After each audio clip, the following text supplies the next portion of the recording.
Bienvenidos al quinto encuentro global de un curso de milagros, septiembre 20 y 21 de 2025, este año en Málaga, España. Estamos contentos de ser los anfitriones para ustedes. Los esperamos por aquí en manera presencial, preferiblemente, y si no, de manera online. En esa fecha estaremos terminando el verano y España en la Costa del Sol, donde estamos. Va a ser muy, pero muy bonito y muy agradable compartir 2 días para vernos, sentirnos, compartir juntos, desayunar, almorzar y compartir este evento que es un encuentro donde vamos a sentir que fue un llamado de nuestro hermano mayor y que lo hemos atendido, que nos vamos a ver todos para compartir nuestro amor. Yo estoy muy contenta, soy Antonia Doctor, anfitriona del evento, pero me envuelven todas las personas que a lo mejor hoy no me están pudiendo acompañar en este workshop, pero le doy las gracias a todo el Comité de España, a todo el Comité Fundacional de un curso de milagro del Encuentro Global, porque ya tenemos 5 años haciendo esto y queremos que esto continúe y continúe, porque cada día, cada año, pues se van uniendo más personas, más países. Así que bienvenido, si no te has inscrito, tienes la oportunidad de inscribirte. Si eres maestro o expositor y quieres tener un workshop como los que estamos teniendo esta tarde, tú tienes tiempo, solamente tienes que inscribirte y contactarme porque tenemos espacios para ti. Así que nos va a encantar conocerte. Hoy vamos a conocer a un maestro que está en España y va a hacer hoy un workshop de 30 minutos con su presentación. Él se llama Juan Jesús Doreste y está en España. Él nos va a contar un poco sobre él, pero yo lo más que les puedo decir rápidamente es que él es instructor en respiración funcional, coach y hipnoterapeuta. Esto es súper interesante, a ver quién nos cuenta. De paso, es divulgador y comentarista de un curso de milagros con varios libros publicados y ha dirigido por más de 30 años departamentos de formación de una de las principales orquestas españolas. Dice ser amante del silencio y que su mayor ilusión de estar en este mundo es ser imperturbable, así se denomina. Así que, Juan Jesús, un honor para mí, te dejo el micrófono y adelante. Un honor tenerte aquí. Muchas gracias, Antonia. No sé si lo de imperturbable fue una mala broma por mi parte, hacerte leer. Es que ese yo creo que es el fin de todo, es mantener, ese es el verdadero perdón, ser imperturbable, saber que no somos de este mundo y que a mí nada me puede afectar, aunque me haya inventado una locura allá afuera. Esa es la meta, y yo por eso lo digo, fíjate que mi ego no lo sabía ni decir imperturbable. Adelante. Muy bien. Bueno, buenas tardes a todos. Bueno, según donde me vean, buenos días, buenas noches. Antonia, muchas gracias por todo el trabajo que haces, que esto, madre mía, sin ti, impensable. Y ahí estás como se decía en la antigua italiano, de factotum, la que lo hace todo. Muy bien. Vale, yo cuento. Cuando yo conocí el encuentro global, pues fue apenas el año pasado, por mi amistad con Gonzalo García Olagorta, pues asistí a sus charlas entonces y nada, luego sé que hiciste un grupo de maestros de España en WhatsApp, me uní ahí y escuché eso, que se aceptaban los ofrecimientos para este quinto encuentro. Tú sabes cuando a ver, está en el trabajo, se dice de apuntarse a que se lleva una lotería o un algo, y uno se apunta por puro compromiso, pero dice, bueno, ¿qué me va a tocar? Pues yo lo hice un poco así. Yo dije, bueno, yo lo presento, dice, como un juego, a ver, también al día que me escribe Antonia, oye, que sí, que vas a ser un ponente. Entonces yo me acordé de Groucho Marx, ¿sabes que Groucho Marx, una de las anécdotas que él cuenta en su biografía, que él perteneció durante muchos años a un club y un día escribió una carta de renuncia al club. Y lo que alegaba decía que él no quería estar en un club que aceptasen a alguien como él como socio. Yo me dije, coño, le dice, sí. ¿Querré participar en un encuentro de curso de milagros que acepten a alguien como yo como ponente? Fue lo primero que se me ocurrió. Luego nada, yo pensando enseguida, bueno, a ver, los temas que me gustan, no, que cada maestro el tema le será asignado. Yo, la leche. Sí, sí. Luego llega, me cae y dice, el especialismo. Y eso, bueno, una de las cosas que va en contra de uno de mis valores en la vida, pero se me ocurrió quejarme y me quejé, le escribí a mi amigo Gonzalo, dije, ya, yo no sabía que te elegían el tema, que me toca el especialismo. Me contesta él, bueno, a mí me ha tocado el tiempo, digo, ya coño, pues vale, me encanta lo del especialismo, me parece muy bien, sin problema alguno. Entonces, bueno, como contaron mi vida, yo digo, bueno, si los voy a contar mi vida mejor, si tenéis todavía a papá o mamá vivos, mejor dedicáis el tiempo a llamarle, pasar un rato con ellos, sacar los churumbeles al parque. Pero se pensé en cuando Aaron Sorkin, un guionista de Hollywood, director, que hizo, bueno, guionista de algunas series muy conocidas, como El ala oeste de la Casa Blanca, Newsroom, cuando él hizo el guión para una de las dos películas que se hicieron biopic de Steve Jobs al poco del fallecer, él hizo una cosa muy curiosa. Pasó de contar la vida de Steve Jobs, incluso pasó de contar lo que fue toda la peripecia de cuando comenzó el desarrollo de Apple, toda la historia, y eligió tres momentos cúspides de la vida de Steve Jobs y lo que hacía antes, durante ese evento y lo posterior, trataba de retratar todos los elementos principales de su personalidad, de sus relaciones y demás, ¿no? Yo pensé, bueno, contarle yo mi batallita, y dice, ¿para qué? Pero dice, pero sí que hay como unos momentos cúspides que todos tenemos en nuestra vida cuando pensamos. Dice, y lo importante ni siquiera son los momentos, es qué idea fuerza, qué enseñanza quedó detrás de esa experiencia, ¿no? Entonces yo voy a tratar de hacer un poco algo parecido, ¿vale? Entonces, hay dos momentos que voy a contaros de cuando en mi época escolar, era un niño de los más timiditos de la clase, amiguitos de los otros amiguitos tímidos, pero bueno, pero nunca tuve ningún problema con el resto. Pero quizás tendría 11 12 años, no recuerdo, que se hizo un domingo un concurso de dibujo, así a nivel de todos los centros escolares de la ciudad. Mis padres me llevaron, era un parque público a unos 2 3 kilómetros de casa, me dejaron allí. Yo vi algunos compañeros que reconocía del colegio, me senté, nos contaron un cuento y había que hacer luego un dibujo sobre ese cuento, ¿no? Yo hice mi dibujo, tenía mi caja de lápices de colores, lo entregué y aquello tardaba. Yo me cansé, ya me aburrí y me marché andando a casa. Una época feliz aquellos años en que un niño de esa pues, podía andarse varios kilómetros por calle sin ningún problema. Regresé a casa tan pancho y a las 2 3 horas suena el teléfono, claro, cuando no había móviles, y era el director de mi colegio, ¿no? Llamaba a mis padres y, oye, que vuestro hijo que se llevó uno de los premios y no estaba allí, que pasen por favor por aquí a recoger y tal. Y un domingo me voy al colegio con mis padres, director. A ver, ¿qué fue lo importante de esa experiencia? Que me encantó no haber estado allí. Me encantó que aquello quedara en lo privado, en lo simple. Que bueno, ahí luego encima, en una época en que esas cosas te salían en la televisión local, ¿no? Los lunes llegué, los compañeros, bueno, aplausos y tal. Pero lo que me gustó fue eso, fue ese sentido de discreción. 5 o 6 años más tarde, ya en el último curso antes de la universidad, yo había elegido previamente en los últimos años anteriores la especialidad en ciencias, no porque me gustase la ciencia, sino por escaparme del latín y del griego. Así de sencillo. Pero el último curso preuniversitario, ya en letras no había latín y griego, y era mucho más fácil. Me cambié a letras, obviamente, ¿no? Y allí hubo una asignatura muy bonita que se llamaba lógica matemática. Y bueno, aquello era llenar la pizarra de ecuaciones, de líneas de cálculos para demostrar que si tal fórmula era 34, ¿por qué aquello era 34, ¿no? Y aquello, oye, pues me gustaba, yo me enganché y tal. Y vino un momento que la materia fue cada vez más compleja y hubo un examen. Y nada, yo fui, hice el examen, me veo aquello en la pantalla, lo que nos puso el papel, lo que había que desarrollar, lo desarrollé, lo entregué y me quedé tan tranquilo. A la semana siguiente, era una clase semanal, el profesor llega y muy lacónicamente suelta el maletín sobre su mesa y dice, el examen, todos suspendidos, menos el señor Toreste, que tiene un 10. Bueno, yo no sabía dónde meterme. Si uno se puede hacer lo más chico posible, lo más encogido, será yo. Yo decía, O sea, cuando uno podía ser, wow, no, no, no, yo no sabía en dónde meterme de ahí. Más allá del asombro, es que ni siquiera me alegré.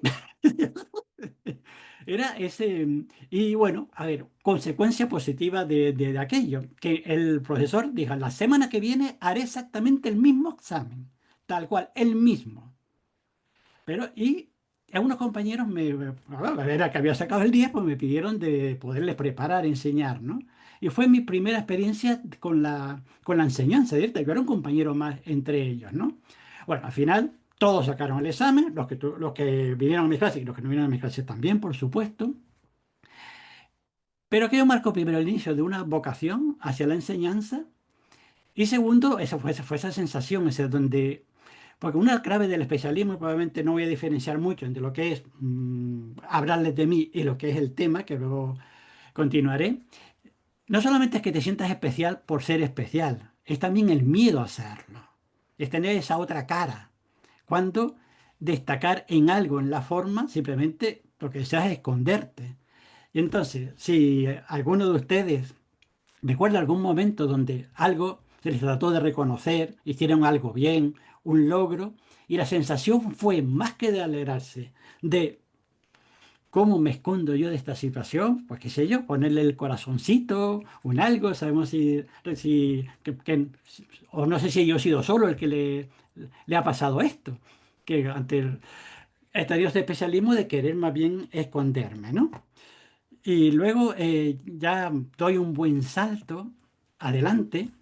Y voy a contar ya del día de mi boda. Bueno, ya mi boda, ya con 29 años, ya mi madre ya casi tenía perdidas sus esperanzas de ver si este niño se nos queda. Ya mis dos hermanos, tanto el hermano mayor, el hermano menor, ya estaban casados hace años.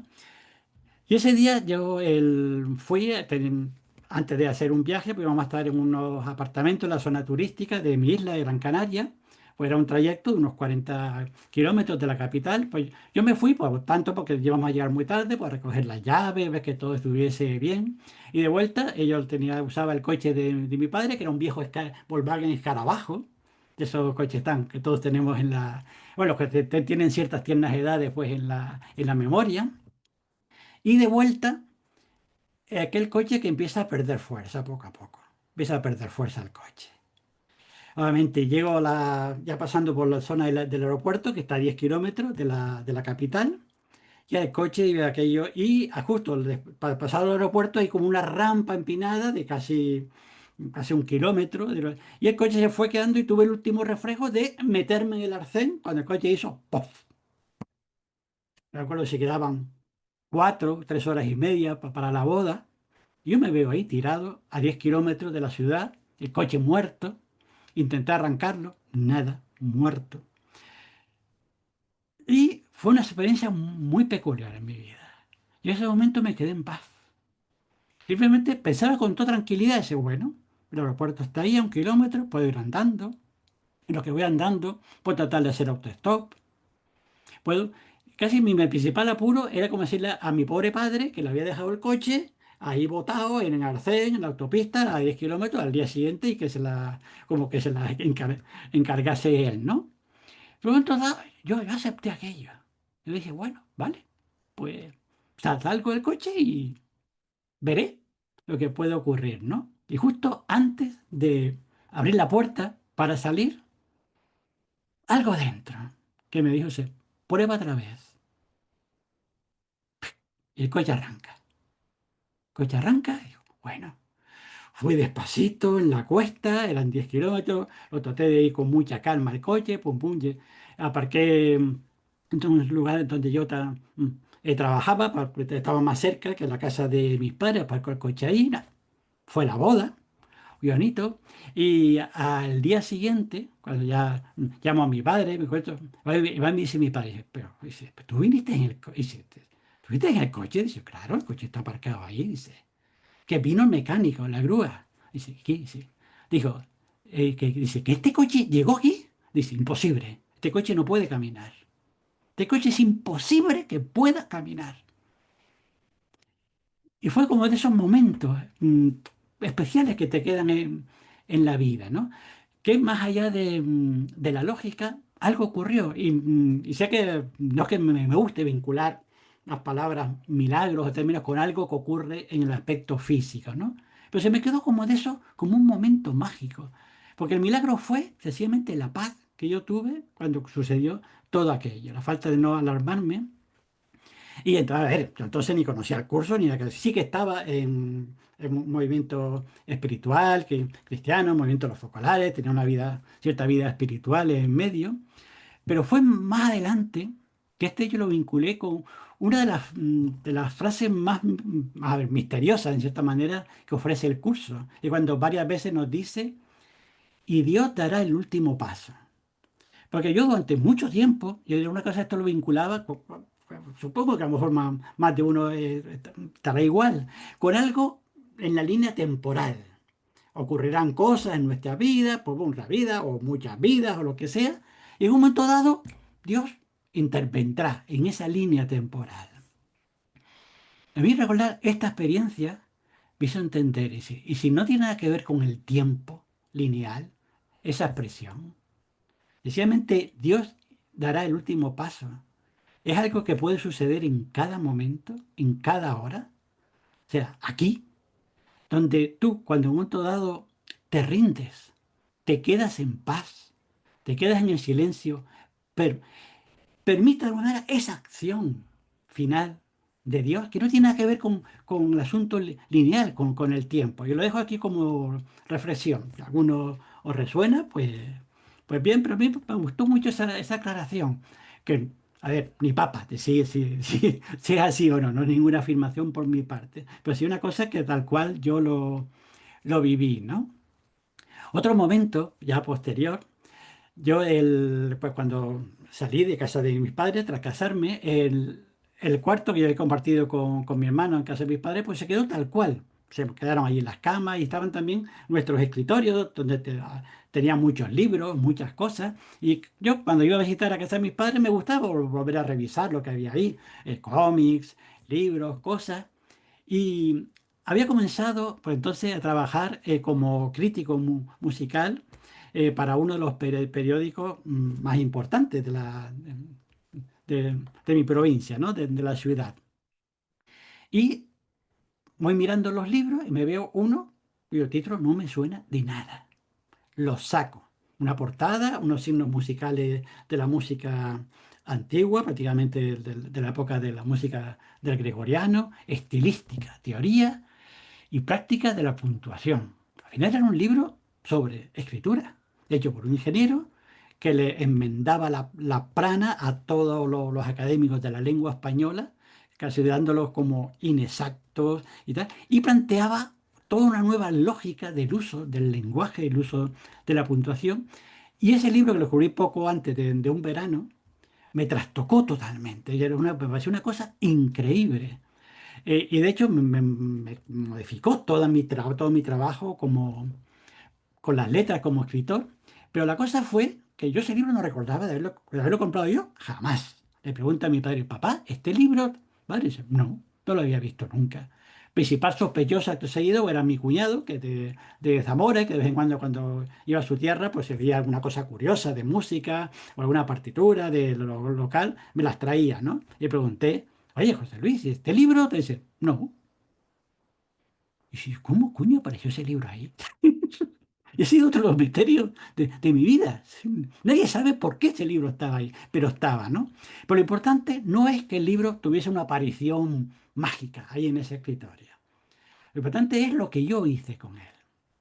Un libro que me cambia, me vuela la cabeza sobre cómo se puede escribir. ¿Y qué hice yo? Volverme un cabrón. Me volví un crítico de lo más cínico, hijo puta, de lo más cruel. Y fue una época que yo la viví, y ojo, que yo entonces compartía un movimiento espiritual, cristiano, católico, y llevaba grupos, hablaba del amor, hablaba de ver a Jesús en todo, hablaba. Pero cuando yo me sentaba después de un concierto para escribir, iba a saco. No perdonaba nada, no perdonaba a nadie. Aquello duró un tiempo. Y ni siquiera cuando aquello acabó, aparte acabó como a veces ocurre, vamos a decir que Dios interviene, se encarga de ciertas cosas cuando ya para ti dice esto no es, te encargan de que esto ya se acabó para ti.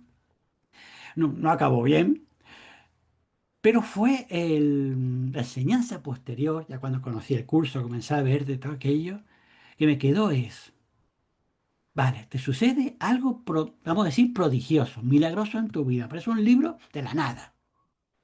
En teoría, con algo positivo, porque te hace con una habilidad personal mejorase exponencialmente.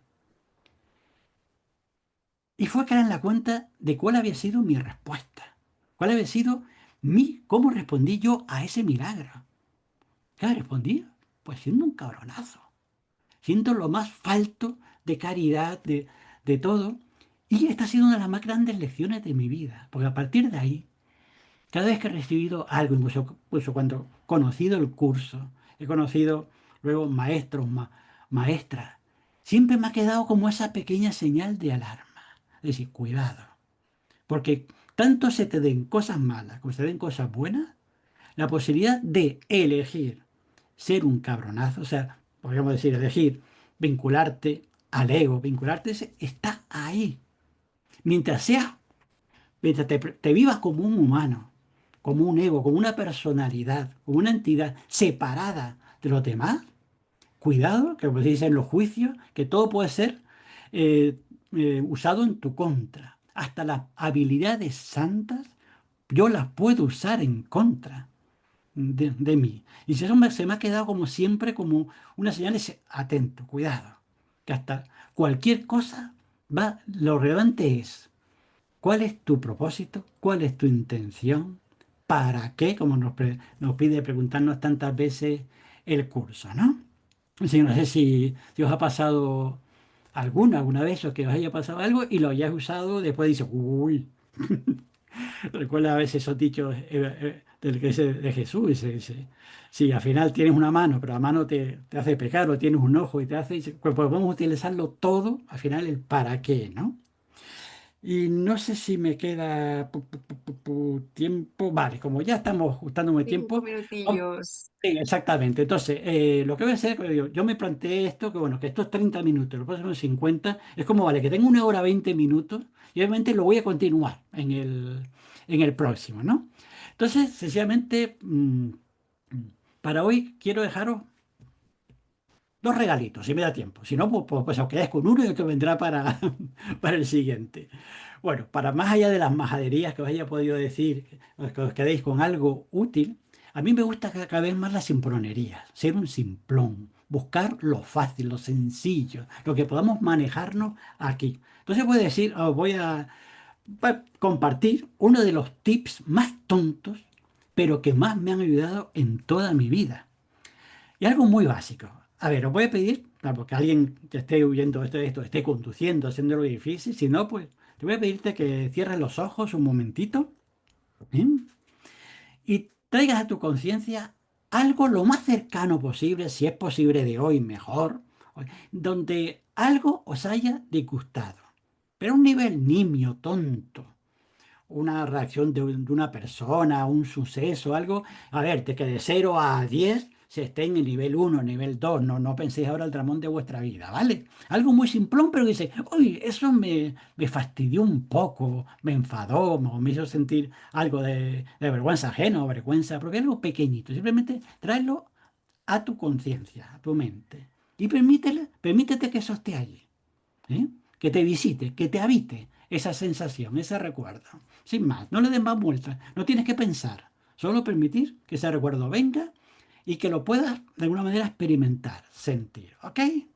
Muy bien, pues ahora abre los ojos y ahora te voy a pedirte que levantes un poco la cabecita y sobre todo en especial que los ojos trates de llevarlos por encima de lo horizontal de tu mirada, como si quisieses mirarte tus propias cejas. O sea, es más importante que alces los ojos a que levantes la cabeza. ¿Sí? Como si quisieras mirar realmente hacia arriba. ¿Eh?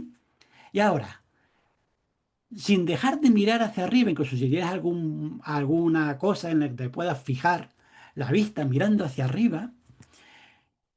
haciendo lo que puedas por no parpadear, Trata de pensar en ese mismo incidente de antes, en aquello que te irritó, te enojó, te supuso algún tipo de fastidio. Trata de pensar en ello.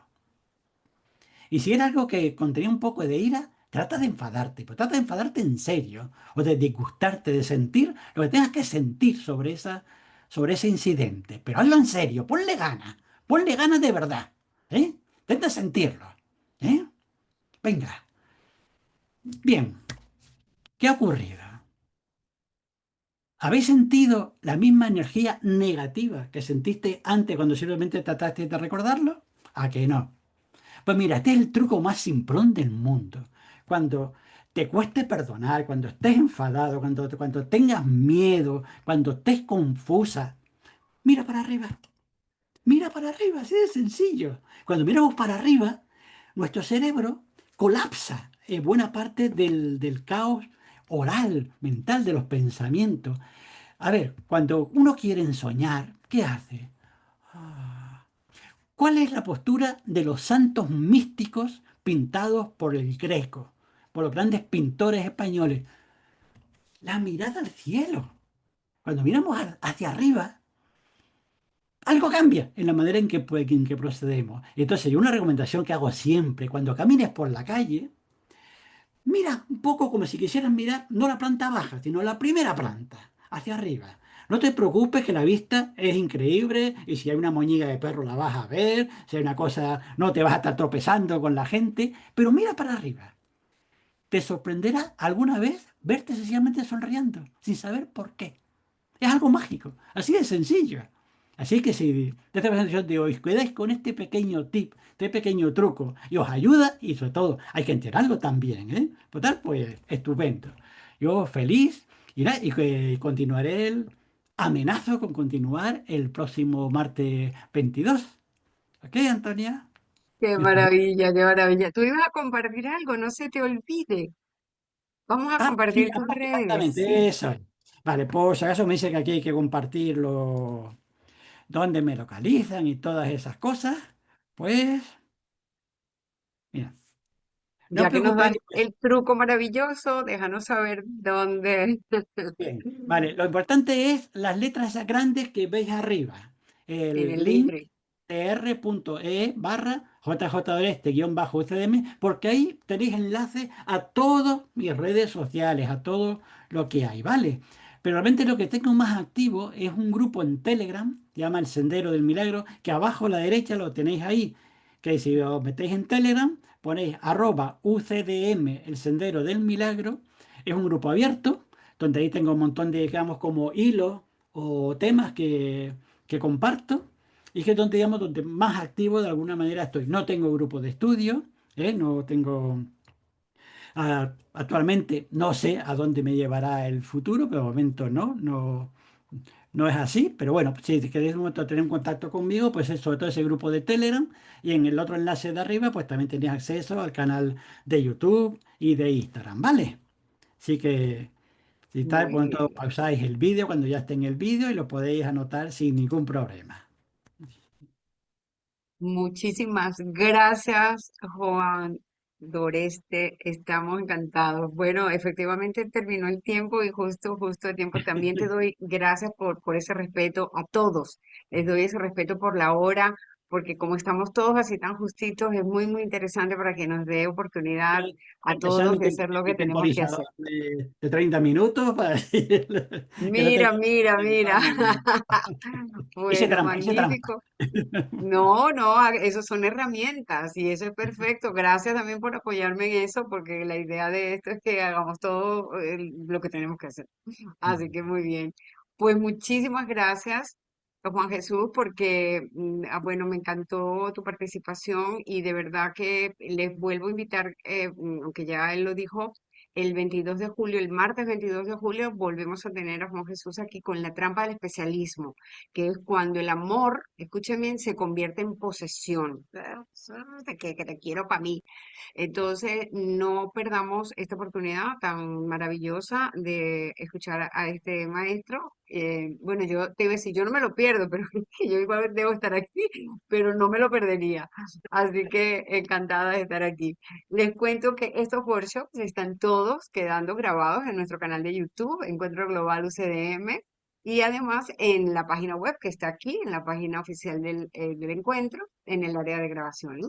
Entonces, si quieres ver los workshops que vienen a continuación, en todos estos meses hasta el 29 de agosto, pueden mirar en la página web, esta misma, en el área de actividades, el calendario. Y allí en el calendario, un poquito más abajo, van a ver la foto de cada uno de los participantes y solo con un clic allí ese día y esa hora se pueden conectar. De todas formas, en sus grupos, donde están, en los grupos de inscritos de España o los grupos de inscritos del mundo, también se está pasando un día antes los workshops que vamos a tener para que tengan pendiente en su calendario las horas ya tomadas para estar aquí. Así Mm. que bueno, Juan Jesús, de nuevo muchísimas gracias. Les doy gracias a todos por, bueno, estar aquí con nosotros toda esta tarde. Yo lo he pasado muy, muy bien.